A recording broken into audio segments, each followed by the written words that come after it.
मुझे लगता है कि बचपन से मैंने उन पैरों को देखा है जिसमें जूते नहीं थे, उन हाथों को देखा जिसके पास औजार नहीं थे, उन लोगों को देखा है जिनके पास कपड़े नहीं थे, उनको देखा जिनके पेट में खाना नहीं था।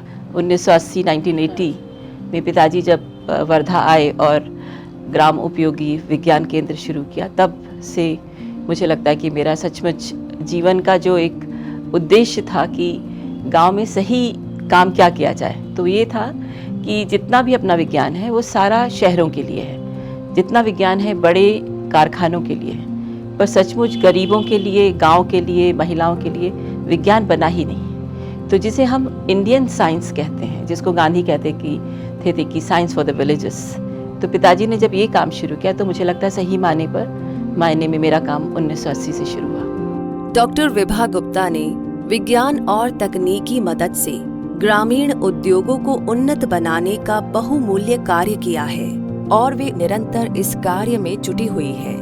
सोशल साइंस विषय में पोस्ट ग्रेजुएशन करने के बाद डॉक्टर विभा ने महिला सशक्तिकरण विषय में IIT दिल्ली से अपनी PhD पूरी की। वर्धा में स्थित मगन संग्रहालय समिति महिलाओं के सशक्तिकरण के लिए काम कर रही है और उनका नेतृत्व डॉक्टर विभा गुप्ता कर रही है। हम गांव में उद्योग की बात करते हैं तो रूरल इकोनॉमिक जोन यदि नहीं बनते हैं, हम गांव वालों के लिए अच्छे स्टोर हाउसेस, जिसे भी हम अभी जो पूरी बात चल रही है कि हमारे भंडारण की सुविधा नहीं है, सड़कें नहीं हैं, बिजली की ठीक व्यवस्था नहीं है, जो सारी चीज़ें इंफ्रास्ट्रक्चर गांव में होगी, गांव के उद्योग बढ़ेंगे, तभी वो काम पूरा होगा। मगन समिति का प्रमुख उद्देश्य गांव में छोटे उद्योग लाकर विज्ञान और तकनीकी की मदद से महिलाओं को आत्मनिर्भर बनाना और ज्यादा से ज्यादा जैविक खेती को बढ़ावा देना है। मगन संग्रहालय समिति का आज जो आप काम देखेंगे, ये गांव की महिलाओं को बचत गठ बनाकर उनके समूह को अलग अलग उद्योगों में प्रशिक्षण देकर हम लोगों ने उद्योग शुरू किए। बहुत बड़ी संख्या में महिलाएं बिना काम के हैं। इसका मतलब महिलाओं के हाथ में पैसा नहीं है, इसलिए इसका मतलब कि घर को समृद्ध बनाने चलाने के लिए पैसा नहीं। तो इसके लिए बहुत ज़रूरी है, जिसे हम जोड़ उद्योग कहते हैं, गांव में ही ऐसे उद्योग खड़े किए जाएं जो कृषि आधारित हों, पर उसमें कुछ न कुछ तकनीकी सहयोग दें। महिलाओं के बचत गठ की मदद से मगन समिति ने कई छोटे उद्योगों को स्थापित किया है। सूती कपड़ा, बेकरी, मसाले, यहाँ तक कि लैंटेना जैसी जंगली घास जो किसी काम की नहीं है, उसे भी रचनात्मक तरीके से उपयोगी करके फर्नीचर बनाने का भी कार्य किया है। लैंटेना जैसे बहुत बड़ा एक प्रॉब्लम है पूरे भारत में, और सारी फॉरेस्ट डिपार्टमेंट इस कोशिश में है कि उसे जलाया जाए। और हमारा कहना है कि यदि वो कन्वर्ट हो सकते हैं किसी वैल्यू प्रोडक्ट में, जैसे तुमने देखा फर्नीचर है और कई चीज़ें हैं, जैसे घर के दरवाजे से लेकर, हेजेस से लेकर, खिड़कियों से लेकर, हर चीज़ें आप लैंटेना से बना सकते हैं। क्रिएटिव हैंड का नाम से हमने एक नया एंटरप्रेन्योर शुरू किया।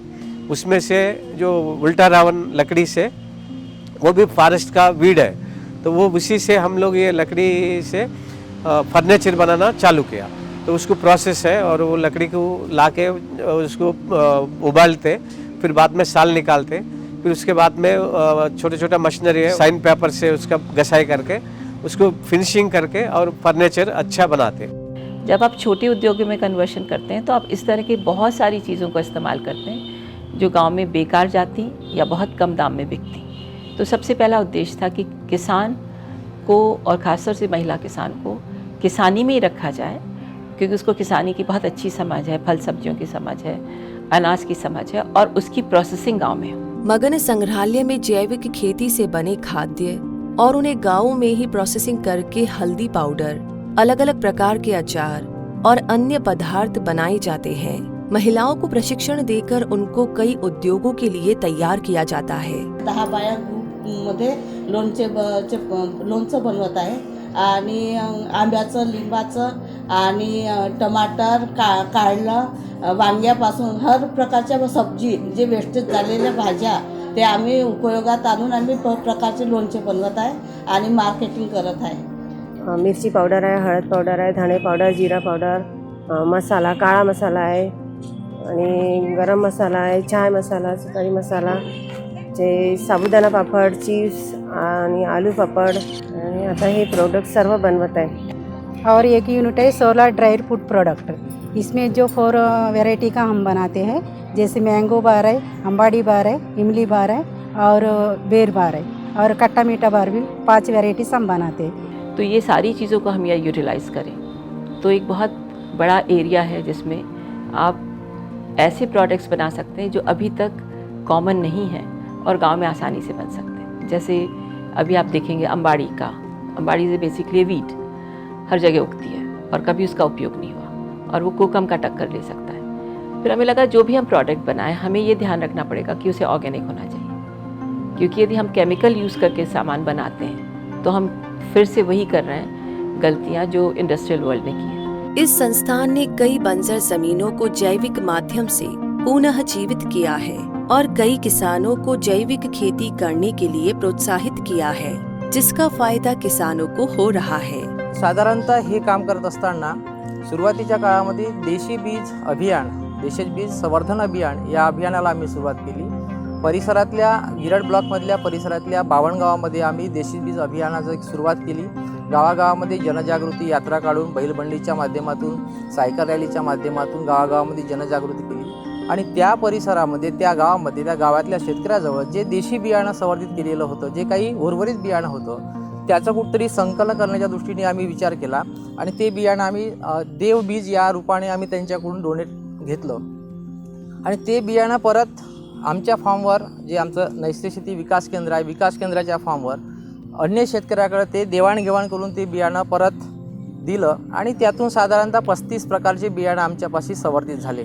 किसानों के हम लोगों ने सर्प मित्र बनाए हैं, हम लोगों ने मधुमक्खी के मित्र बनाए हैं.